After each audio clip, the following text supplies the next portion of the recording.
आज की इस वीडियो में आप समझ जाएंगे कि सकारात्मक दृष्टिकोण बनाए रखना कितना ही महत्वपूर्ण होता है।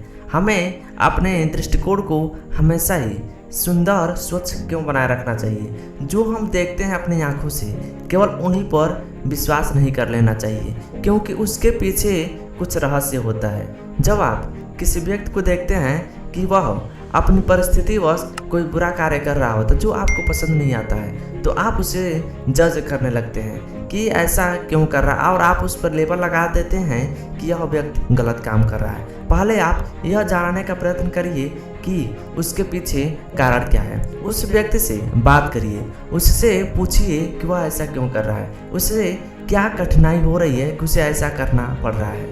आइए चलिए समझते हैं एक कहानी के माध्यम से। एक पुरानी कहानी के अनुसार एक मरीज को अस्पताल के एक कमरे में ले जाया गया, जहां पर एक मरीज पहले से ही अपने शैया पर आराम कर रहा था। उस मरीज को भी उसके बगल में आराम करने के लिए शैया पर लेटा दिया गया, क्योंकि वह बहुत ही गंभीर समस्या से जूझ रहा था, जो उठ भी नहीं सकता था अपने बिस्तर से। तो जो पहला मरीज था खिड़की के पास था, तो उनमें धीरे धीरे दोस्ती हो गई। अब वो जो पहला मरीज था जो खिड़की के पास था, वह उससे दिन भर बातें किया करता था। वह अपने पहले समय में जब वह स्वस्थ था तो उसके बारे में बताता था कि कैसे वह अपने घर परिवार में मौज मस्ती किया करता था, कैसे वह नौकरी करने जाया करता था, उसके बाल बच्चे भी थे। चूँकि ऐसे बात करते करते दोनों के बीच अच्छी खासी दोस्ती हो गई थी। तो प्रत्येक दिन जो खिड़की के पास का मरीज था उसका 4 बजे शाम को नर्स जांच करने आया करती थी। चूँकि उसको खांसी की प्रॉब्लम थी, तो इसलिए वह नर्स देखती थी कि क्या इसके खांसी में सुधार है कि नहीं है, और उसको उस बेड से उठाकर कुर्सी पर बैठाया जाता था, तब जाकर उसका चेकअप किया जाता था। तो उस स्थिति में उसको अस्पताल से बाहर ले जाकर सैर भी कराया जाता था। अब वो बाहर सैर करता था तो उसका भी वर्णन अपने दोस्त को आकर किया करता था, और अपने बगल में जो खिड़की थी उससे बाहर देखकर वह बाहर के दृश्य को, जो कि बगीचे का सौंदर्य का वर्णन करता था कि कैसे उस बगीचे में कितने ही सुंदर पुष्प हैं, वृक्ष हैं, तालाब है, नदियां हैं, और कैसे पक्षियां चहचहा रहे हैं, कितने सुंदर पुष्प खिले हुए हैं, कैसे महिलाएं बैठकर आपस में बातचीत कर रही हैं, कैसे बच्चे आपस में खेल रहे हैं, कैसे झगड़ रहे हैं। इन सब दृश्यों का वर्णन वह करता था। जो पहला मरीज था आया हुआ था जो गंभीर समस्या से जूझ रहा था। एक दिन अचानक हुआ क्या कि उस मरीज के अंदर ऐसा भाव आ गया कि यह क्यों इसके साथ ऐसा ही क्यों हो रहा है कि इसके साथ यह इतना सुंदर दृश्य का वर्णन देख पा रहा है, मेरे साथ ईश्वर कैसे इतना पक्षपाती हो सकता है। अब उसके अंदर ऐसी भावनाएं आने लगी। चूँकि ऐसी भावनाएं आ रही थी तो उसको यह सोचना चाहिए था कि यह गलत विचार है, लेकिन वह उनको यह सोचे बिना उन पर और ही विचार करता ही जा रहा था। जब आप ऐसी किसी नकारात्मक स्थिति को अपने मन में लाते हैं तो उससे रिलेटेड और भी सारी समस्याएं, नकारात्मक विचार आपके मन में आने लगते हैं। तो उस मरीज के दिमाग में भी ऐसे ही विचार आने लगे, और कुछ दिनों बाद ही उस मित्र के प्रति उसके मन में द्वेष और घृणा की भावना इतनी ज़्यादा भर गई कि वह उससे नफरत करने लगा। वह उसे देखना भी नहीं चाहता था। जब वह फिर से उसी दृश्य का वर्णन करता तो उसके मन में द्वेष की भावना, घृणा की भावना भर आती थी। पर एक दिन अचानक हुआ ऐसा कि जो खिड़की के पास वाला मरीज था उसको अचानक से खांसी का दौरा पड़ गया।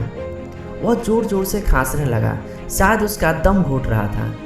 अब चूँकि जो बिस्तर था उसके नीचे एक इमरजेंसी बटन होता है, तो उसको दबाने पे पता चल जाता है कि कोई मरीज सीरियस अवस्था में पड़ा हुआ है, उसको इलाज की ज़रूरत है। चूँकि अब हो सकता है कि वह इतना दर्द से पीड़ित हो रहा था, दर्द हो रहा था उसे, कि वह उस बटन को दबाने में असमर्थ था। अब दूसरा विकल्प यह था कि वह जो दूसरा मरीज था वह उस बटन को दबा दे। चूँकि अब वह देख रहा था, उसके मन में ऐसे भाव आ रहे थे कि यह इसी के लायक है, मर रहा है तो मरे, हम तो यही चाहते हैं। यह इसके साथ ऐसा ही होना चाहिए। अब उसके मन में ऐसी भावना थी, क्योंकि कुछ समय बाद ही वह व्यक्ति शांत हो गया। तो जब सुबह हुई तो नर्स ने आकर जांच की और उस व्यक्ति को मृत घोषित कर दिया गया।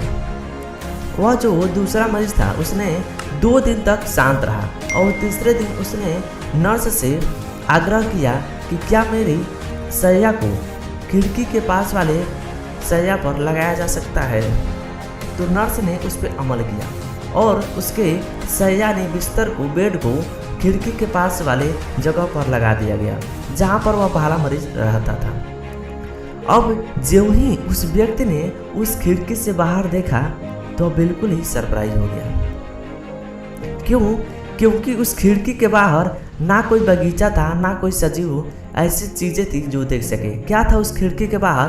केवल एक दीवार थी। अब वह मरीज इस दृश्य को देखकर बिल्कुल ही भौचक्का रह गया और उसने नर्स से पूछा यह क्या है। तो नर्स ने बताया कि इसके बगल में एक फैक्ट्री है। तो उसने पूछा किसके पहले जो मरीज यहाँ पर था, जो मेरा मित्र था, वह बगीचों का सौंदर्य का वर्णन करता था, वह कहाँ से?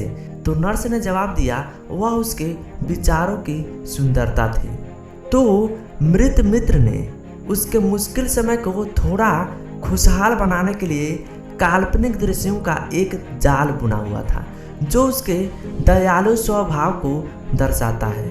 उसका यह आचरण उसके स्वार्थहीन प्रेम का सबूत है।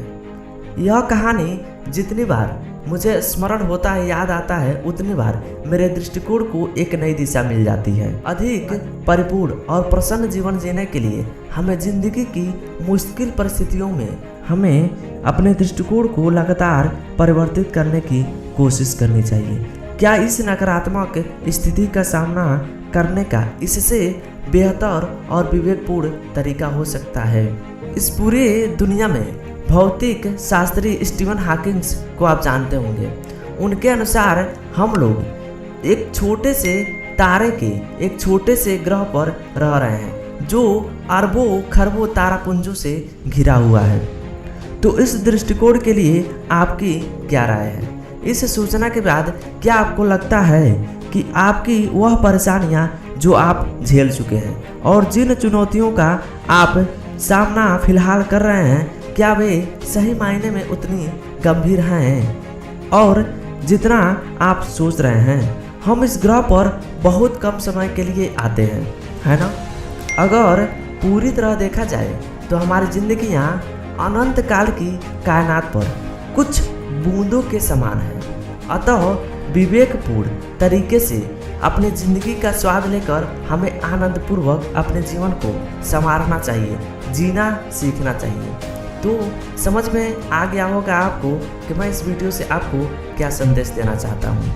तब भी आपको यदि कोई सुझाव देना है हमें, या फिर आपको लगता है कि कोई समस्या है जिसका आप समाधान चाहते हैं, तो नीचे दिए गए कमेंट बॉक्स में आप ज़रूर पूछ सकते हैं। उम्मीद करूँगा कि आप इस वीडियो में बताई गई बातों पर अमल करेंगे और आप अपने दैनिक जीवन में इसका ज़्यादा से ज़्यादा उपयोग में लाएंगे।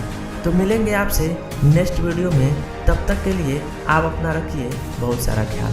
हंसते रहिए, मुस्कुराते रहिए, कर दिखाइए कुछ ऐसा कि आप खुद बनना चाहें अपने जैसा। जय हिंद, जय भारत।